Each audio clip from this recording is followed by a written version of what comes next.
Good morning, students. Today we will discuss procedure for registration, section 25 of the CGST Act, along with rules 8, 9, 10 of the CGST rules 2017. तो जब भी किसी person ने GST में registration कराना है तो उसका एक पूरा प्रोसीजर है जो कि हमें फॉलो करना है. तो first is you have to make an application.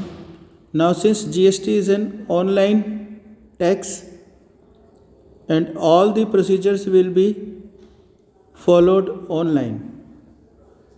तो फर्स्ट कंडीशन इज कि आपको यह डिसाइड करना है आपकी फर्म का नाम क्या है, आपकी टाइप ऑफ ऑर्गेनाइजेशन क्या है और आपका पैन नंबर होना चाहिए.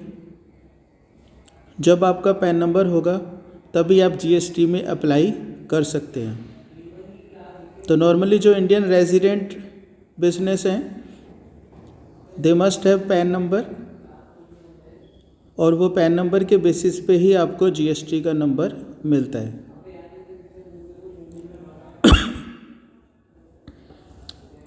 इसके लिए आपको जीएसटी की साइट पर जाना है gst.gov.in और वहाँ पर एप्लीकेशन फॉर रजिस्ट्रेशन फाइल करनी है.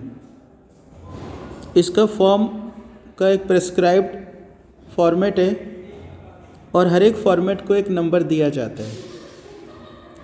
So this number is GST REG 01.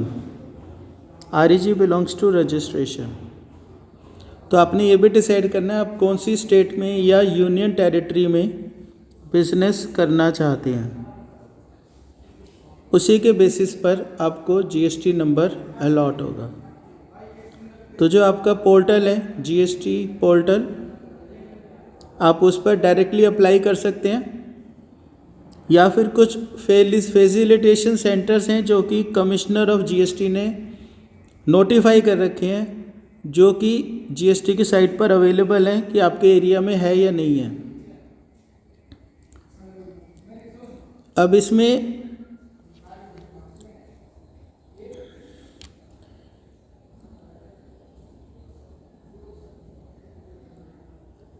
आपको ये भी डिसाइड करना है पहले कि आप नॉर्मल रजिस्ट्रेशन कराना चाहते हैं, रेगुलर रजिस्ट्रेशन, या आप कंपोजिशन लेवी के अंदर रजिस्ट्रेशन कराना चाहते हैं. तो उसके लिए सबसे पहले क्या करना है, आपके पास अपना मोबाइल नंबर और ईमेल आईडी होगा. उसके ज़रिए आपको अपना पैन नंबर ऑनलाइन वैलिडेट करना है. इसमें आपको मोबाइल नंबर और ईमेल आईडी पर OTP आता है, उसके बेसिस पे आपका पैन नंबर वेरीफाई होता है. तो जब आप ये कर लेते हैं वेरिफिकेशन ऑफ पैन नंबर, तो फिर आपको एक TRN नंबर मिलता है, that is temporary reference number. ये नंबर जनरेट होता है और ये आपको पैन नंबर से लिंक होता है. ये एक तरह से आपका टेम्परेरी नंबर है कि आप जीएसटी का रजिस्ट्रेशन लेना चाहते हैं. जब ये नंबर आपको मिल जाता है उसके बाद आप इस फॉर्म का REG 01 का दूसरे पार्ट B में डिटेल्स फाइल कर सकते हैं. इसमें जो भी डॉक्यूमेंट्स स्पेसिफाइड हैं वह डॉक्यूमेंट्स आपको लगाने होंगे. सबसे पहले तो आपको अपनी ऑर्गेनाइजेशन की कॉन्स्टिट्यूशन का प्रूफ लगाना होगा, पार्टनरशिप डीड या कंपनी का मेमोरेंडम आर्टिकल्स, कंपनी के पार्टनरशिप फर्म के पार्टनर्स की डिटेल्स, उनका पैन नंबर, आधार कार्ड, फ़ोटो. इसी तरह से डायरेक्टर्स का पैन नंबर, आधार कार्ड, फ़ोटो. और साथ के साथ जीएसटी एक्ट में कौन रिस्पॉन्सिबल पर्सन होगा, कौन ऑथराइज्ड पर्सन होगा जो कंपनी के बिहाफ पर ऑथराइज्ड होगा, ये भी हमें स्पेसिफाई करना पड़ता है. इसके बाद आपका वो आधार नंबर भी वैलिडेट करते हैं. आधार नंबर भी आपका यहाँ पर वेरीफाई होगा. साथ ही साथ आपकी फ़ोटोग्राफ भी लगाई जाएगी। जब ये सब चीज़ें आप भर देते हैं, डॉक्यूमेंट्स ऑफ एड्रेस भी लगा देते हैं। एड्रेस के केस में आपको, अगर आपके अपने प्रेमाइसिस हैं तो इलेक्ट्रिसिटी का बिल,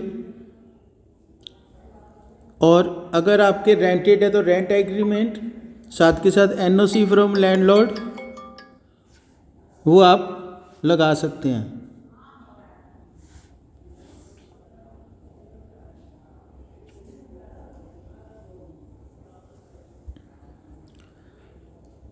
तो ये सब डॉक्यूमेंट्स देने के बाद जो आपके आइडेंटिटी और एड्रेस से रिलेटेड हैं, फिर आपको एक एक्नॉलेजमेंट जनरेट होती है electronically in form REG-02।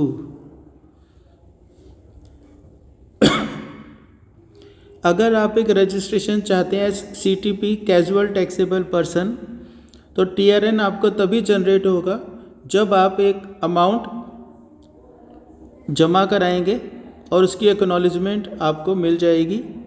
Deposit होगा जो अमाउंट, क्योंकि कैजुअल टैक्सेबल पर्सन के केस में वो क्योंकि एक शॉर्ट पीरियड के लिए रजिस्ट्रेशन लेता है, और उस पीरियड में जितनी भी उसकी एक्सपेक्टेड टर्नओवर होगी और उसके ऊपर जितना भी टैक्स लगेगा वो उसको पहले से ही एडवांस में डिपॉजिट करना है, तभी उसको ये TRN जनरेट होगा।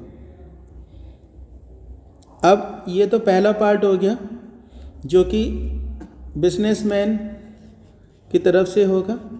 तो जब आपकी ऑनलाइन सबमिट हो जाएगी एप्लीकेशन और एक्नॉलेजमेंट आ जाएगी आपके पास REG-02 में, तब वो एप्लीकेशन जाती है GST ऑफिसर के पास, जिसको यहाँ पर कहा गया प्रॉपर ऑफिसर। अब वो प्रॉपर ऑफिसर जो है GST का, वो उस एप्लीकेशन को एग्ज़ामिन करेगा और चेक करेगा कि सारे डॉक्यूमेंट्स वैलिड हैं और ऑर्डर में हैं, मतलब सही हैं, और उसकी ये ड्यूटी बनती है कि वो 7 वर्किंग डेज़ के अंदर, एप्लीकेशन सबमिट होने के 7 वर्किंग डेज़ के अंदर वो आपकी रजिस्ट्रेशन एप्लीकेशन को अप्रूव करे। तो यहाँ पर इम्पॉर्टेंट बात ये है कि अगर आपने आधार कार्ड, अपना आधार नंबर वैलिडेट करवा लिया पहले से, तो ये 7 वर्किंग डेज़ का प्रोविज़न एप्लीकेबल होगा।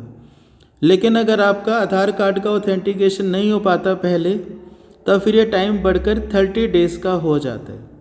और इन 30 डेज़ के अंदर पहले GST ऑफिसर क्या करेगा कि वो आपके प्लेस ऑफ बिजनेस का फिज़िकल वेरिफिकेशन करेगा इन अकॉर्डेंस विद रूल 25, और डॉक्यूमेंट्स आपके वेरीफाई कर सकता है।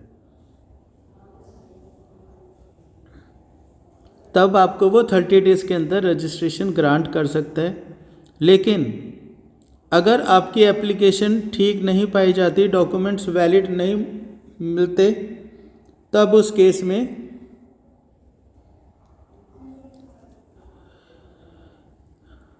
प्रॉपर ऑफिसर जो है वो आपको एक नोटिस इशू करेगा, और वो नोटिस का फॉर्म नंबर है REG-03, और वो 7 डेज़ में, 7 वर्किंग डेज़ में आपको एक नोटिस इशू करेगा कि आपके डॉक्यूमेंट्स में ये कमी पाई गई और ये कमी को आप पूरा करिए, ठीक करिए,